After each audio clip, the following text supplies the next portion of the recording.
war clouds between Iran and Israel.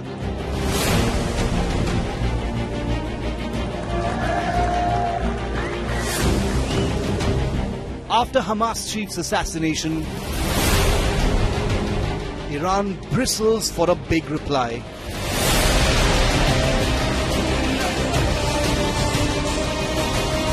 Missiles being readied, aircraft being positioned. Could Iran declare a direct war soon?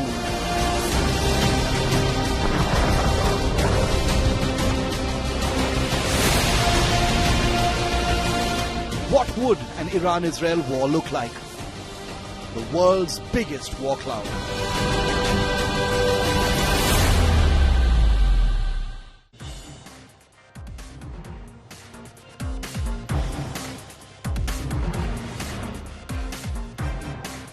Days after the killing of Hamas chief Ismail Haniyeh in the heart of Iran's capital, Tehran, all eyes are now on Iran for what its big attack on Israel is going to look like. There are huge uncertainties in the air, but what appears clear is that an attack is almost definitely coming. We're going to get into it. We're also going to try and decode what such an exchange between Iran and Israel would actually look like. Thanks for being with me as always. It is not a question of if Iran will attack Israel in retaliation for the killing of Ismail Haniyeh, the Hamas chief. It's a matter of when. Now it's been over a week since the assassination of Ismail Haniyeh in northern Tehran, seen to be a peak provocation for Iran. The war clouds have intensified, they've darkened. There is talk of a direct attack by Iran on Israel, probably triggering what could be the world's biggest conflict even at this time. Take a look at how both countries are readying their militaries and strategic forces in a clear indication that war is afoot.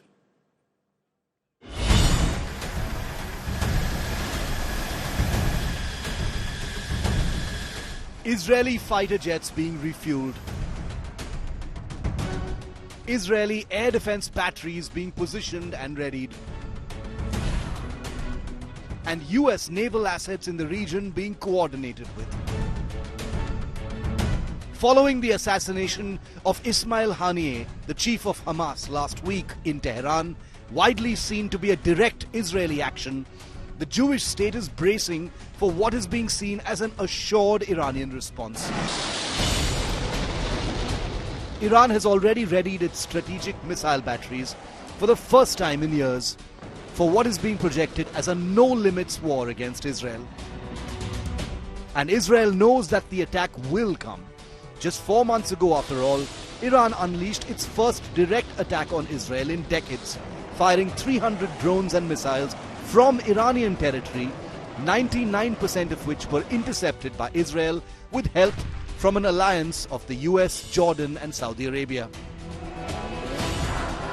But the killing of the Hamas chief in VVIP Tehran is peak provocation, and Iran's response could be a far more aggressive one than just a few hundred missiles on drones. Israeli Prime Minister Benjamin Netanyahu is also in no mood to talk about a ceasefire deal, even with the Biden administration breathing down his neck. The US is already annoyed about the Hamas chief's killing, given a ceasefire deal was actually being hammered out at the time. But unlike the April attack, this time Iran has a bigger point to prove and will make all efforts towards that end. Tellingly, Jordan and Saudi Arabia have expressed reservations about their airspace being used this time. All this indicates that Israel could be more isolated than before, with only the US assets as part of Israel's overall defense plan. When the attack actually comes remains to be seen. Bureau Report, India Today. Now, Iran and Israel couldn't possibly be more far apart in their politics, in their allegiances, in their ideology. But they do have a couple of things in common. One, their common political and cultural hatred for each other, and the other, both countries happen to be very well armed with large conventional military forces. So what would a war between both sides assuming a big exchange does take place, actually look like? We try and put this picture together for you in this report.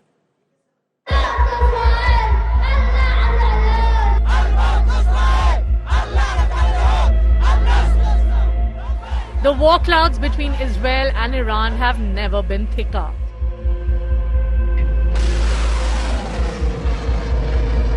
Iran, struck at its very heart by a mysterious Israeli weapon, is now bristling for revenge.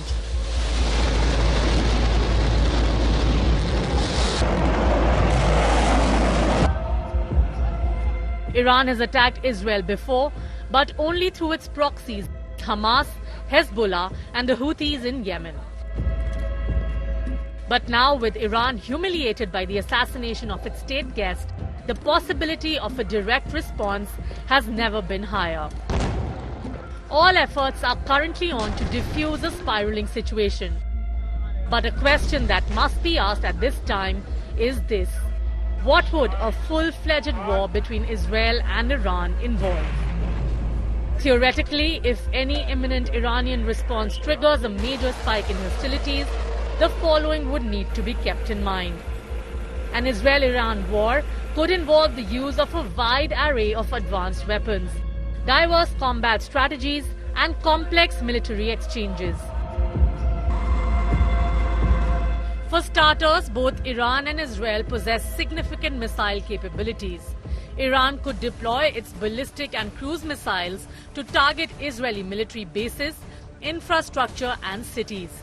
Israel would likely respond with its own missile systems, such as the Jericho missiles, targeting Iranian military facilities and strategic assets.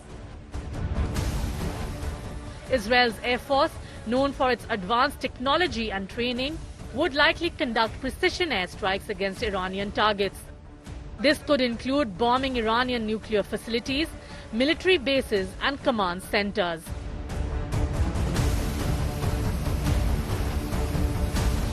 Iran would use its air defense systems and air force to counter Israeli air attacks and launch its own airstrikes against Israeli targets.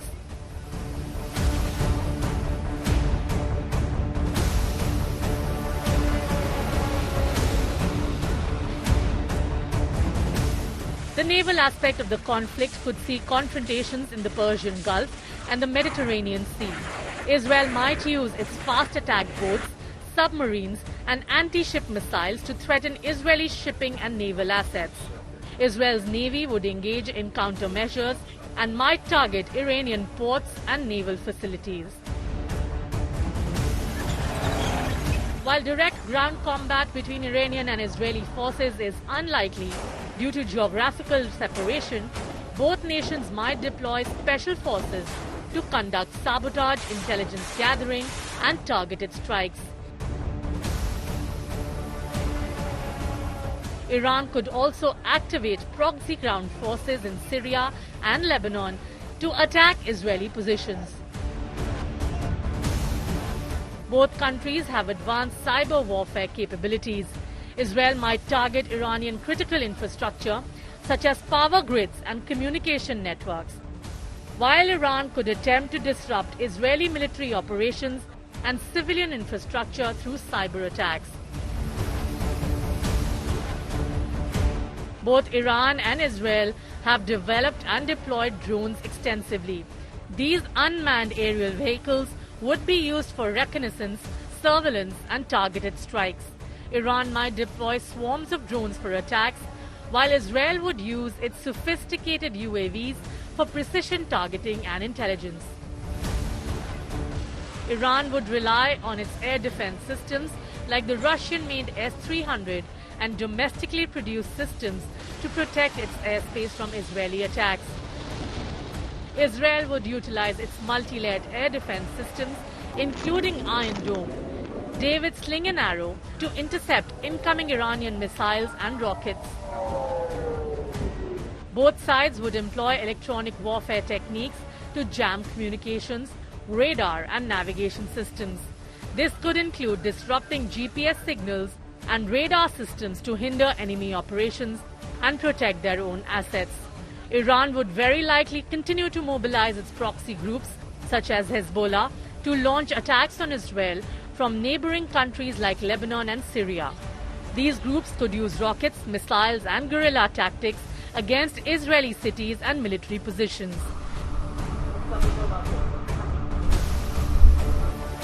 Israel might conduct strategic bombing campaigns targeting Iran's nuclear facilities and key infrastructure.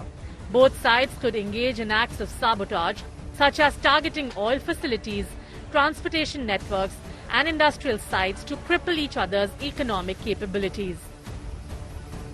Overall, if the war truly takes its maximum shape, and even accounting for all the other players involved, the conflict would involve high-intensity military exchanges using advanced technology and sophisticated tactics with the potential for significant destruction and regional destabilization. Bureau Report, India Today. A question of when, not if, is how the world is looking at a possible exchange between Iran and Israel, along with all the other parties and players involved in the region. Joining me live now to decode this and add some perspective on a very multi-layered and complicated story, General Amos Yadlin. He's a former head of the IDF's military intelligence. Welcome, General. Thank you very much for your time. And also with us is Sushant Sarini, Senior Fellow of the Observer Research Foundation and a well-known strategic affairs expert. General Yadlin, I'd like to come to you first. The killing of Ismail Haniyeh in Iran has made it practically certain that there is going to be some kind of a military escalation from Iran's side. It doesn't appear to have happened yet. How do you assess what's happening right now? When will that escalation take place in your view, and in what form, sir? I don't agree with the assumption that I heard in the broadcasting that it's an issue of when and not if. I think both countries, according to the very good presentation of yours, know that a war will be devastating for both. And both are trying to avoid war. By the way, the Iranian strategy was always using their own proxies to attack Israel and being very careful not to absorb a direct Israeli response because they know that they are vulnerable. If you remember April, yes. Israel was excellent, 99% in defense, against 500 projectiles, 300 from Iran, ballistic missiles, drones, cruise missiles, another 200 from their proxies, and nothing happened. And then Israel, with 3 missiles, were able to destroy S-300 Iranian. This was only a signal. Yes. So when I look today at the decision-making process in Iran, they may say to themselves, Ismail Haniyeh is a Sunni Arab. We are not basically going to destroy Iran because of ISIS-like terror organization. And there is a new president there that want the economy to be better, that want maybe to go back to the nuclear deal. And then they see that Israel this time is not going to respond signally. They are going to respond very aggressively. And they see the Americans coming, and they know that there is a coalition, even though a covert coalition. Yes. So I think they are now rethinking their response. Very interesting. So Iran may be rethinking its response. Sushant Sareen, how do you see this? You know, Iran has made all the noises, consistent noises about how there is most definitely going to be a response, a revenge attack, punitive attacks against Israel. Like General Yadlin said, this won't be the first time. Only in April this year, there was, a big attack with many projectiles from Iranian territory, so this won't be a first. But he says Iran may actually be rethinking everything at this point of time. How do you see it, Sushant? Look, I think in a very rational perspective, and rationality is very subjective, I would probably go along with General Yadlin because Iran knows that Israel has a retaliatory capacity. When we are talking about an exchange between Iran and Israel, we've seen what Iran can throw. Perhaps they can throw some more. But we've also seen that the Israeli defenses are pretty robust. And in case something similar happens, what happened in April, or, and when you say that when and not if, then you also have to ask how much. Right. So if there is no mass casualty, there's just some, ego trip which Iran goes on to, that we've directly attacked Israel, but there's no damage which is done, then things can, go back to whatever is normal in this region.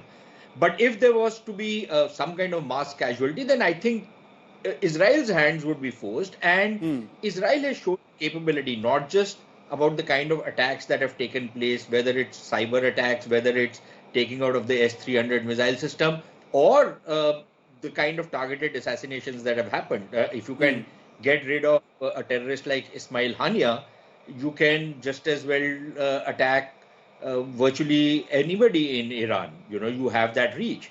And then you also have the missile systems and other systems to attack Iran directly. So, and if the Americans jump in, then of course, it completely changes the game, although I'm a little skeptical about how much the Americans will jump in.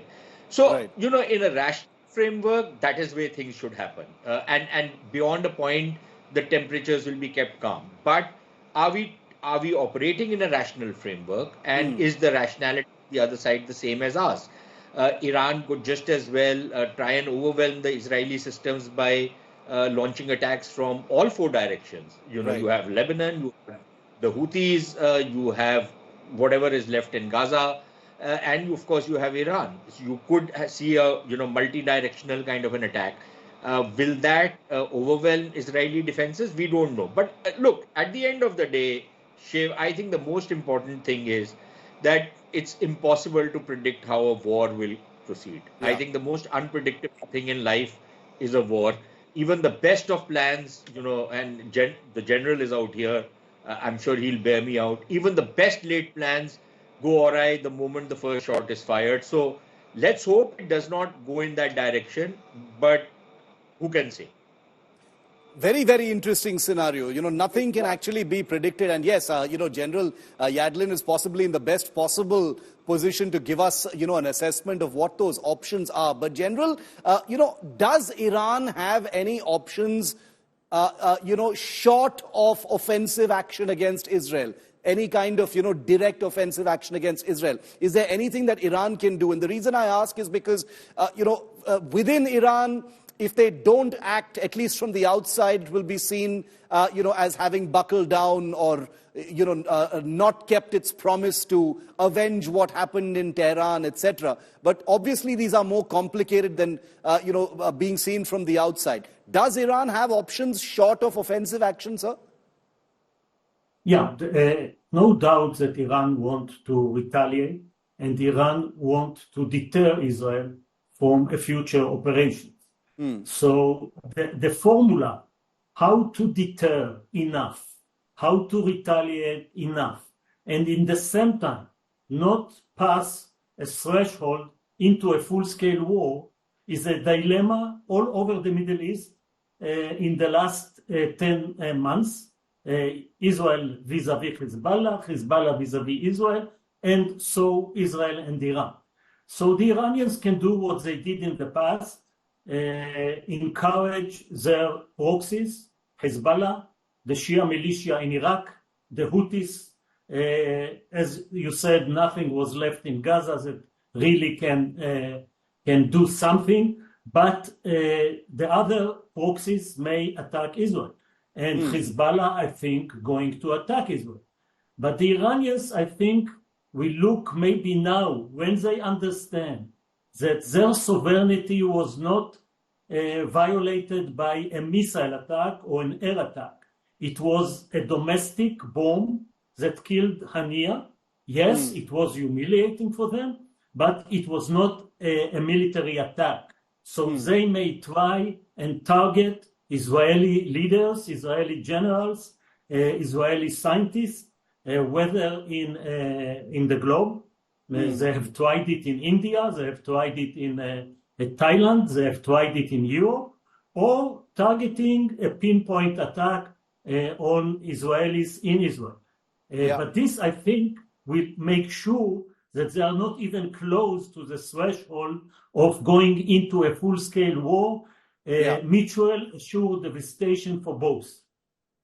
This is a very, very interesting observation. You know, the possibility, the fact that Israel hasn't formally accepted responsibility or taken credit for the attack has left a big layer of ambiguity and uncertainty and deniability over what happened to Ismail Haniyeh, and that could be used by Iran, to do something that isn't a direct military response, but something else to, quote unquote, take revenge for that attack. Sushant Sareen, bringing you back in, zooming out a little bit, there's already the Russia-Ukraine war that's on, between those two countries.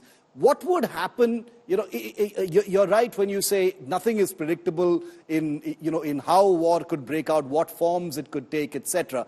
But should there be a worst case scenario where there are open hostilities between Iran and Israel directly and all the other players involved in that area, what kind of impact would it happen on the region? Could you paint us a picture? Because obviously, world leaders will be looking at this also as a possibility.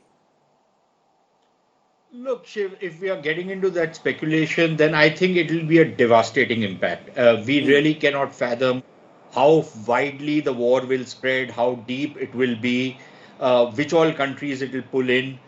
We've already seen, how the trade through the Red Sea has got disrupted because of the Houthi attacks, which are basically Iranian attacks. What happens if both in the Persian Gulf as well as in the Red Sea, trade starts getting disrupted? For example, we are at a distance, but even then our energy security depends on it. If it pulls in other countries, for example, Saudi Arabia or UAE or any of the other countries, then how does it impact the entire region? We have a large diaspora in this region. Our energy security is in this region. Our trade flows are through this region. So, we will tend to get pulled in one form or another. At least it'll have a devastating impact on us. But within the region, it will also have a very devastating effect. There are multiple kind of fault lines in the region, which could, which are somewhat under control, but which could burst out open. And then, all bets are off. Then you don't know which way this cookie is going to crumble. And then what are the big powers going to do? Will the Americans be there only to try and, at a very peripheral level, or will they jump in? What are the Europeans going to do? Actually, the Europeans don't count for anything anyways. They're very effective in that sense. So NATO is a work of fiction these days. But what are the Chinese going to do? What are the Russians going to do? Will they sense an opportunity? Now, all of this is at one level, but assuming it doesn't go to that level, I think the matter of concern for Israel is going to be that, the kind of dominance that Israel has enjoyed in terms of its military superiority and its ability to strike is steadily getting pared down. The kind of deterrence that Israel had is also getting pared down. The technology gaps are kind of closing in. Israel has certain degree of superiority, but that gap is closing very fast. So you have seen Hezbollah, attack the way they've been attacking. Israel retaliates, but that hasn't stopped what is coming into Israel. You've seen the Iranians actually up the ante steadily, also encircle Israel in some ways. So it's not a very happy situation if you are Israel. And then, of course, the good part is that countries like Saudi Arabia, UAE, which are very important players in the region, have taken a far more moderate and sensible stand than, what was the earlier thing. Will that be able to help Israel to a point where it can restore that level of dominance which it had in the region? I think that is going to be the big question in the medium to long term. Very, very interesting point. The gap is actually closing, and that also adds a layer to Israel's concerns. Speaking of America, since you mentioned it, Sushant, General Yadlin, last question to you. The American election, the looming American election, is right in front of us. Everyone is aware of that. There was a sense that when Ismail Haniyeh was assassinated, a ceasefire deal which America was in on, may have been on the table, and it was caught off guard by the assassination of the Hamas chief. How much of a factor do you think the American election will play on what happens next year? I think the Americans want very much de-escalation in the Middle East and to end the war. The cornerstone for that is a hostages deal. The hostages deal was offered by Israel in early May. President Biden adopted it. It's become a UN Security Council resolution without any veto. And Hamas accepted it with 50 reservations. And the Americans say this is basically no. Then all the development, and now last night we heard from the Americans, the Egyptians and the Qataris that they are summoning the sides to Qatar on 15th of August to renew the negotiation. Right. The Americans' interest is clear-cut, no escalation. However, the American commitment is also clear-cut to defend Israel and to create a counter-coalition to the Iranian excess of aggression, excess of terror, which include Iran, the Shia militia in Iraq, Syria, Hezbollah, the Houthis, and Gaza. The Americans want to arrange a counter-coalition based on America, Europeans who suffered from the Houthis blocking the Red Sea, and the Arabs and the Israelis. This is the regional conflict, which is also behind it is the great power competition. It's the Russians and the Chinese helping Iran, and Europe and America helping the Arab-Israeli elements. So always remember, it's not only a war in Gaza. It's a regional conflict and great power competition. It literally is, if it becomes a huge worst-case scenario kind of escalation in many ways, like Sushant also said, it becomes a world war like every other conflict really is. Thank you very much, General Yadlin and Sushant Sareen, for joining me, putting perspective on a complicated issue on which there are no real answers, many ambiguities, many things that could change dramatically depending on where things actually go. We will continue to track this story on a daily basis. Appreciate your expert view on the story. Thank you so much to the both of you.